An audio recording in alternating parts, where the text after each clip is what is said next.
नमस्कार। आज की वीडियो में अपन कक्षा 7th के इंग्लिश की बुक हनीकॉम्ब के फर्स्ट चैप्टर 3 क्वेश्चंस के पार्ट 5 का अध्ययन करेंगे। इससे पहले पार्ट 4 में हमने पढ़ा कि राजा जब साधु के पास अपने 3 प्रश्नों का उत्तर जानने के लिए आता है, वो दिन भर उनके पास गड्ढे खोदने का काम करता है।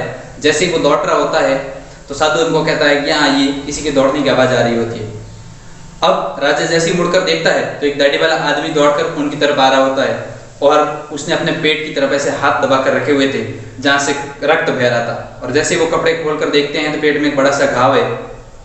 राजा और साधु मिलकर उनका उपचार करते हैं, उनके जो रक्त का बहना है वो बंद करते हैं और उसके बाद थोड़ा उनको आराम मिलता है तो फिर उनको लिटा देते हैं झोंपड़े के अंदर ले जाकर। और राजा भी वहीं पास में फर्श पर लेटकर अपनी सारी रात वहीं बिताता है। सुबह के समय जैसे ही राजा जगता है तो उस व्यक्ति को पता चलता है कि राजा जग चुका है। तो वो व्यक्ति अपनी कमजोर आवाज में कहता है कि मुझे क्षमा कर दीजिए, मुझे माफ कर दीजिए। फिर राजा उनको कहता है कि मैं तो आपको जानता ही नहीं हूँ, आपका पहचानता नहीं हूँ, आप हो कौन, किसको क्षमा करना है, क्या क्षमा करना है। इसलिए उसके बाद आगे क्या होता है, वो दाढ़ी वाला आदमी कौन होता है, राजा उनको माफ करता है कि नहीं करता है, यदि करता है तो कैसे करता है, क्या वजह होती है जिसके लिए वो माफी मांगता है, इसके बारे में अपन आज के पार्ट में पढ़ेंगे। आइए आज के चैप्टर को अपन स्टार्ट करते हैं। You do not know me, but I know you। अब वो दाढ़ी वाला आदमी राजा कहता है आप मुझे नहीं जानते लेकिन मैं आपको पहचानता हूँ, आपको मैं जानता हूँ, इसलिए मैं आपसे माफी मांग रहा हूँ। I am that enemy of yours who swore revenge on you। अब वो कहता है मैं आपका वो दुश्मन हूँ जिसने स्वॉर मतलब शपथ ली थी, कसम खाई थी, किसकी, रिवेंज मतलब बदला लेने की, आपसे मैं बदला लेने की कसम ले चुका था, ऐसा मैं आपका एक दुश्मन हूँ, शत्रु हूँ। Because you put my brother to death and seized my property। अब वो कह रहे हैं इसलिए क्योंकि आपने मेरे भाई को मारा था और मेरी जो प्रॉपर्टी थी, मेरी जो संपत्ति थी वो आपने जब्त कर ली थी। इस वजह से मैंने कसम ली हुई थी, मैंने शपथ ले ली थी कि मैं आपको मारूंगा एक दिन।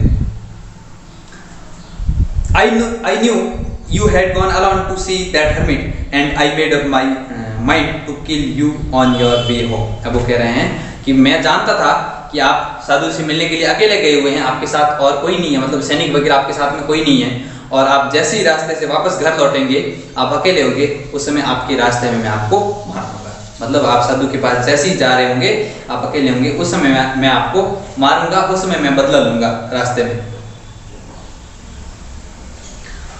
But the day past and you did not return. वो कह रहे हैं लेकिन सारा दिन बीत गया और आप आए नहीं।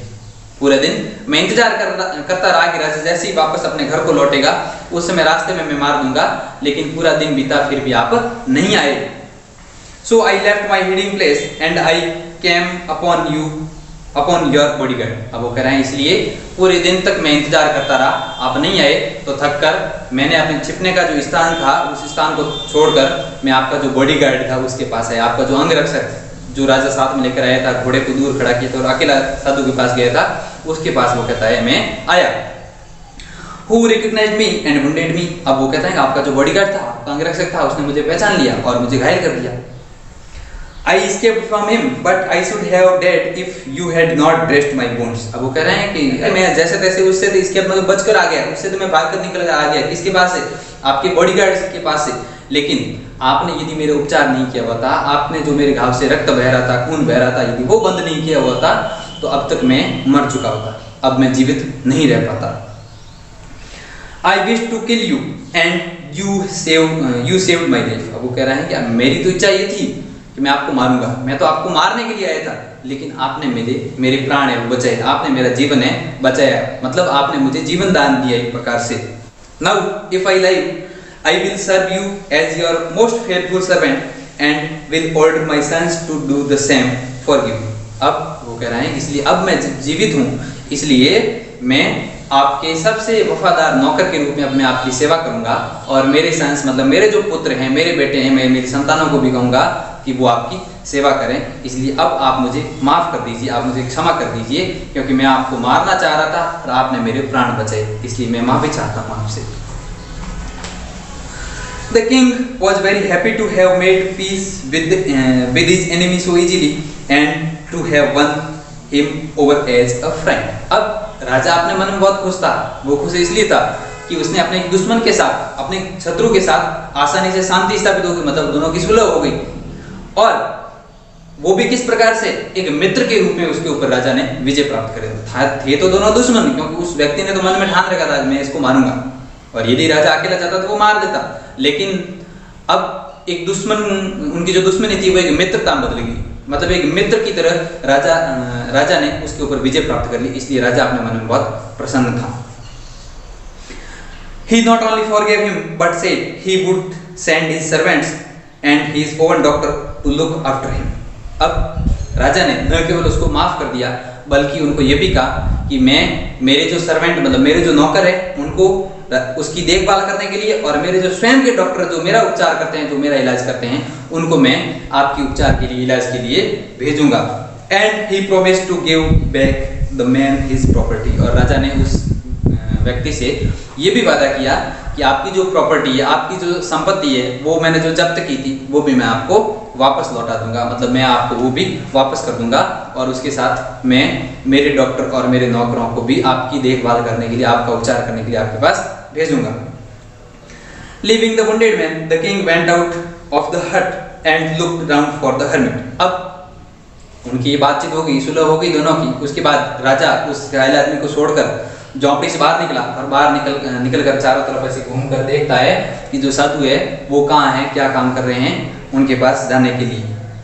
Before going away, he wished once more to get answers to his questions. अब वो इसलिए देख रहा था कि वहां से राजा वहां से अपने महल को जाने से पहले एक बार फिर उस साधु के पास जाएगा, और अंतिम बार फिर एक बार अपने प्रश्नों को वहां जाकर दोहराएगा, मतलब अंतिम बार फिर प्रश्न पूछने के लिए वो घूम कर देखता है कि साधु कहाँ है।